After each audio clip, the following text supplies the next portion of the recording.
Good evening, everyone. I'm Pranav. I'm an iOS developer at Kinecast Europe, working at the London office. I've been an iOS contractor and developer on a wide range of apps before, fintech, healthcare, video processing, over the past 3 years, and I'm really excited about Swift and Swift collections. I really enjoy writing Swift code and watching WWDC videos. Today I'll be exploring the Swift Collections package, which is a new package announced by Apple, and it's still in development, but was announced in 2021. And we'll go through some common data structures which are part of the library, and also kind of the foundations and some code examples. So why create Swift Collections? So Apple's goal for Swift is to make it the best-in-class multi-platform language for iOS as well as multiple other types of app development. So we can see Swift on Windows, we've got Swift on Linux, we've got Swift on the server, and we want to transition into a language which is really popular. So Swift is currently the 20th most popular language in terms of Stack Overflow Developer Survey, behind languages like JavaScript and Python, which are first and third respectively. So Swift has great features for app dev, but lacks many features for general purpose languages. But that's changing. Swift is making progress year on year. Async await, generics, improvements, protocol extensions, API stability, I could go on and on. But they're making rapid improvements, and this is kind of another step in that direction to get to this goal. And today I'll be covering the basics of Swift Collections and how to apply better on your projects. So what is the Swift Collections package? According to Apple's announcement, again, it's an open source Swift package available through Swift Package Manager, and it's basically a drop-in replacement for some highly performant Swift data structures, kind of Swift numerics, Swift collections, and Swift algorithms, which I gave a talk about last year. They're all kind of using this new format. And basically what Apple wants is to include all of these new data types into the standard library. So we have lots of new tools to use in kind of everyday development, and we can iterate faster just because it's on GitHub, people can see the issues, they can contribute directly, and it's very fast, and feedback is kind of inbuilt. So why should you care about Swift Collections? There's basically 5 main things really. Great performance, so basically we can easily create really performant code. It's not trivial to implement these data structures from scratch, especially given the state of Swift at the moment. So we can leverage a Swifty API still using Swift Collections. It's really easy to use. All the technical difficulties are sorted, easy to read, easy to write, no third-party dependencies, and it's safe and reliable. So let's dive into some of the new APIs. We've got 3 main data types. Deck, so that's a double-ended queue, ordered set, and ordered dictionary. And as you can guess, they're all collections. So what is a collection? A collection is a sequence whose elements can be traversed multiple times, non-destructively, and accessed by an index subscript. So the subscript is the main thing that separates it from a sequence.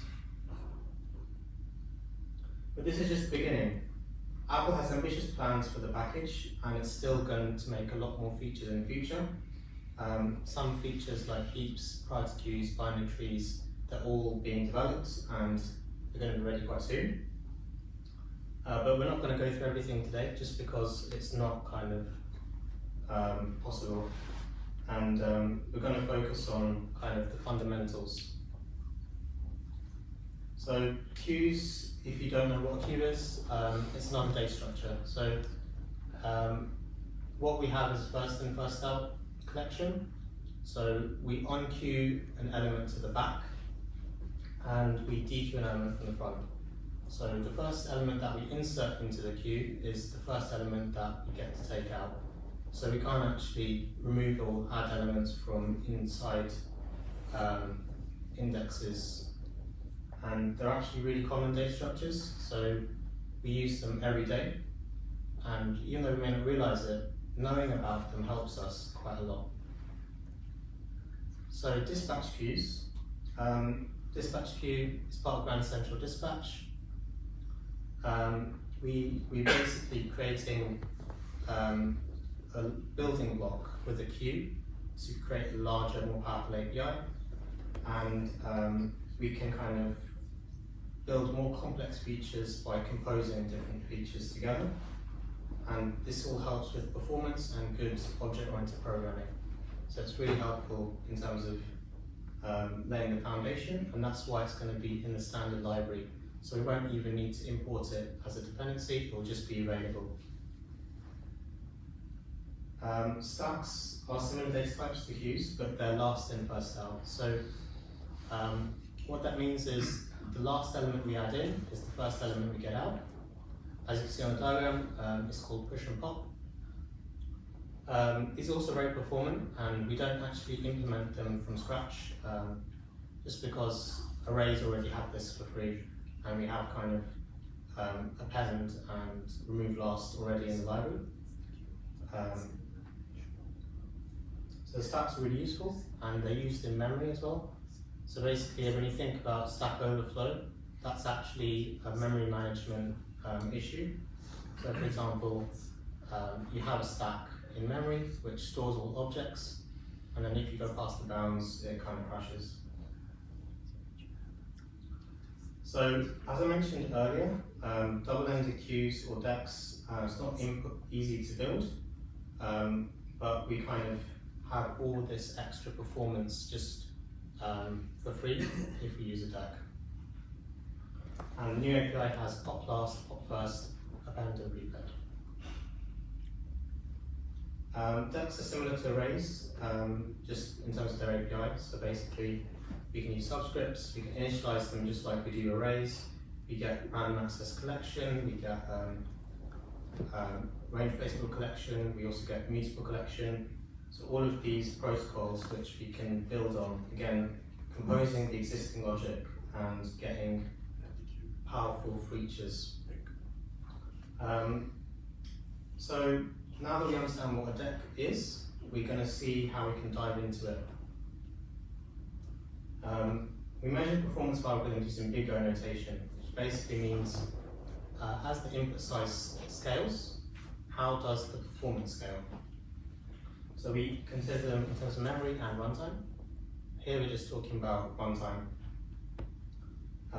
Decks are a great solution just because if we had an array, we'd have to use array.insert@, and if we do kind of insert at the first index, we have to move all of the elements after that up one space, so it kind of makes it more inefficient. And pop first as well. So basically, if we do pop first, we move all the elements back one index. If we do prepend, we kind of move them up one index. So basically, as we increase the size of the array, we take more time. So basically, we use them a lot for algorithms. You may be wondering, where can we actually use this in real life? And actually, that's kind of missing the point, because the point is not that we can use them in this really fancy application. The point is that we can do more things with the language itself. So we can use decks to improve the way we implement libraries. So for example, if we want to implement difficult data source, we can actually do that with decks much more efficiently, and we can use it to solve problems where performance is really important, so like data processing, palindrome checking, and also class problems. So it's better than arrays.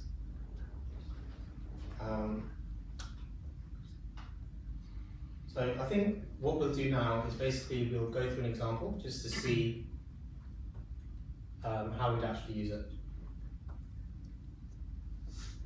But first, what is a graph? It's not the same as a line chart, so it's actually not the visuals which matter in data structures, it's actually how you represent it in code. So in this example, you can think of a graph as kind of a collection. So it's kind of a set of vertices and edges, and the edges have a direction, the vertices are labelled, A, B, C, D, E, and we have weights for each edge. Basically, think of weights as kind of how long it takes to go along from that vertex to the other vertex. I think what we use in terms of DEX is kind of breadth first search. So I'll go through a problem where it's not going to go very technical just because it's not easy to explain and it's kind of a very complex algorithm, but I'll go through kind of the main idea of why DEX are really helpful. So basically we're trying to find the shortest path from the source vertex to every other vertex in the graph. For a performance solution, we want to make sure that we minimize the amount of time taken and the amount of memory we use. So what data structures are we going to use to minimize the amount of space and also make it really efficient? And as well, we want to make sure that we don't have any bugs, so it's really stable, and making sure that it's a really clean, maintainable API, because if we come back to this problem and we find a bug, we can actually fix it quite easily and understand what's going on. And you may remember in my first algorithms talk about Swift algorithms, we went through a BFS problem there as well. So let's zoom out a bit first though. We need to understand a bit more how we approach this problem, because if we tackle it systematically and we understand what we're doing, we can actually understand the code and structure our code and approach. If we dive straight in, we'll go into the deep end and we won't understand where we're going wrong. And that's kind of really important just because it gets quite technical. So 0 to 1 BFS, it stands for breadth first search. Breadth first search is a graph traversal algorithm, which means that we basically travel along all the edges in the graph, and we want to make sure that we calculate something using the information we get along the way. So I'd like to break down the problem into 4 steps. How do we represent the graph? We want to represent the graph in an efficient way. Do we need multiple traversals? Code up the base BFS or DFS, so that's depth first search or breadth first search, and then add in the extensions we need to basically solve the problem. And it's really good to kind of leverage the base BFS just because it's standard across a lot of problems.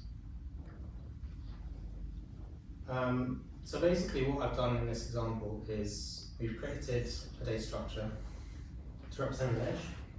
So you can see from the diagram we showed earlier, we have kind of a vertex between 2 edges. So the edge which it's going to, the weight, and the start vertex. So we kind of initialize an edge and we use that to represent the edges.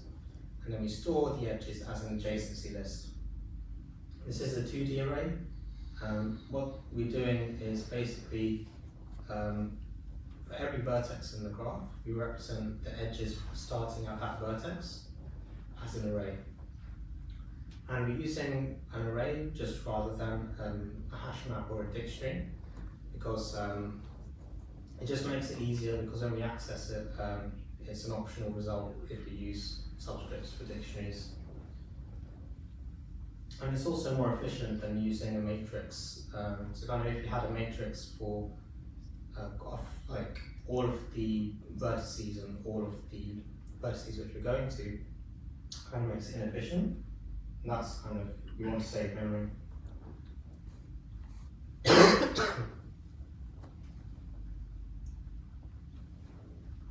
The second step, which I showed earlier, we want to do one traversal in this problem, just because we want to kind of make it as performant as possible, but sometimes we're not able to solve it with just one traversal. And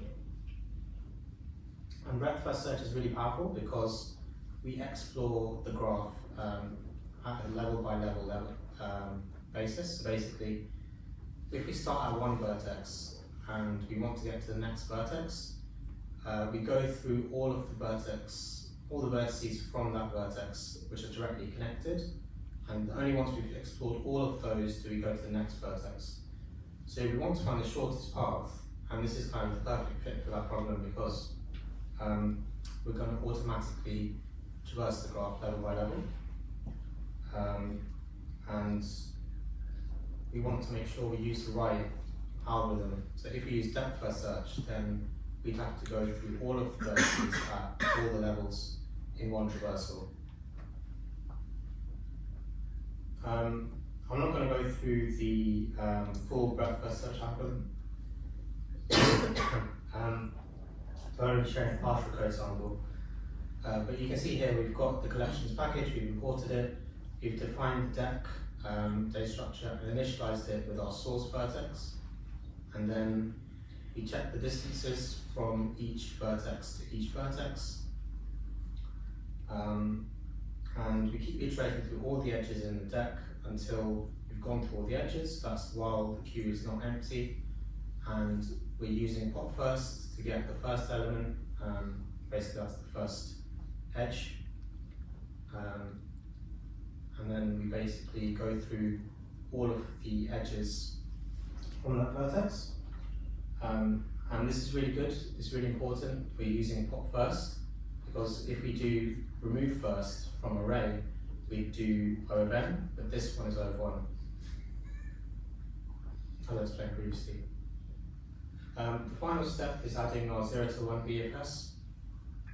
So basically this one is another optimization. So we have prepend and append.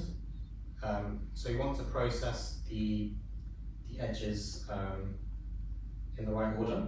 So if we add edges to the start of the queue rather than the end, we process the 0 weight edges first. So as you can see, we've got the weight which is 0, and we're only taking 0 of 1. So it's going to perform really well. And with these two optimizations, we can ensure we find the shortest path between each vertex. So, like I said, the runtime for BFS is usually the number of vertices plus the number of edges. And with 0 to 1 BFS, it's kind of exactly the same. So we get the optimal solution for a graph traversal.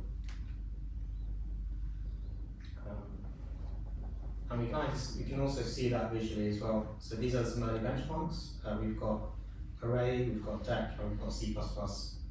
So if you look closely, you can see that C++ is more performant for small input sizes, but as we scale, Swift is actually performing better than C++ for the same operation. So you're doing prepend more efficiently than the gold standard for performance in terms of software languages. And we can see that array has an O of n factor because it's growing as we prepend elements.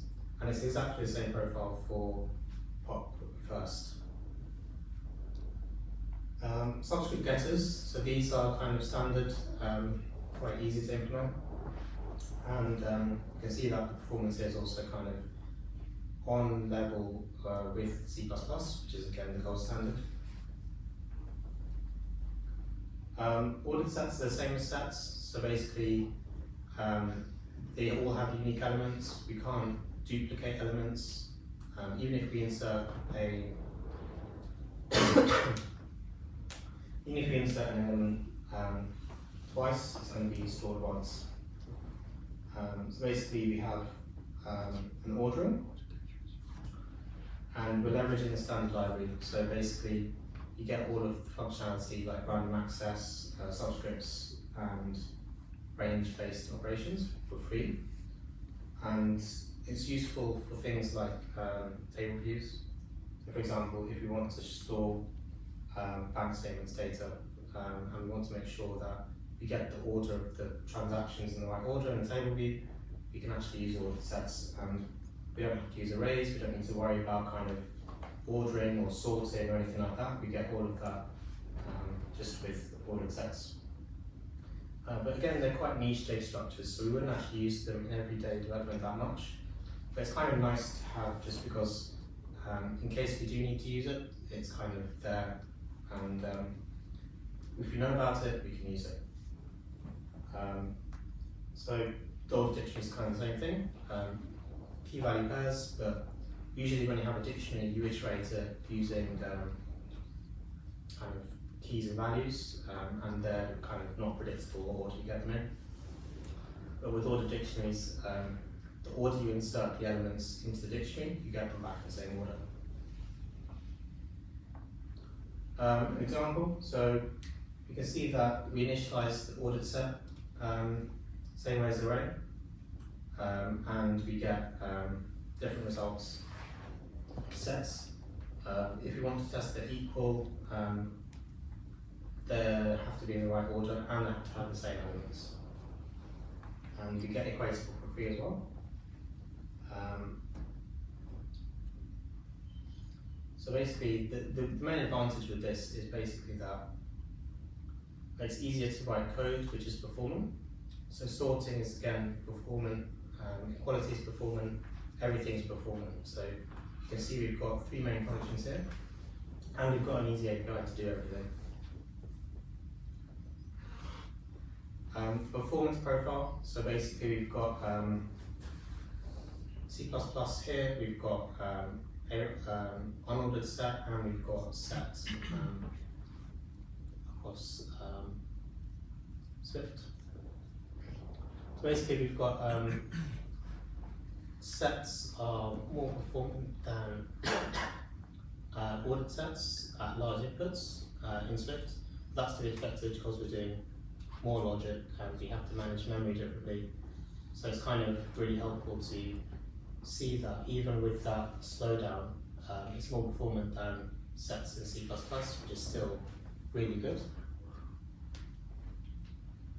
So to summarize, I think we covered a lot today, and I think it will be helpful to people in the future, just in terms of realizing how Swift is developing, what's in the pipeline, and we can also understand more about Apple's goals for the language. So they're making it reliable, performant, multi-platform, it's doing well on current benchmarks, and it's still in development, but we can contribute as well. We learned 3 data types: dex, ordered sets, and ordered dictionaries. And we understood what the package contains with that, with those data types, and understood the fundamentals behind what makes up a deck. And also we solved a problem in the real world with a deck as well. So we saw how to improve the runtime. So I hope you enjoyed learning a bit more about data structures. And I hope you're really excited to use it in a real world app. So thanks for listening. I'll upload my slides and the code demos to GitHub, and you can follow me on GitHub @lemonspike, and my Twitter handle is SpideyVitamins. Feel free to follow me on there. And if you have any questions, you can also catch me later. I'll be in the pub. Thank you.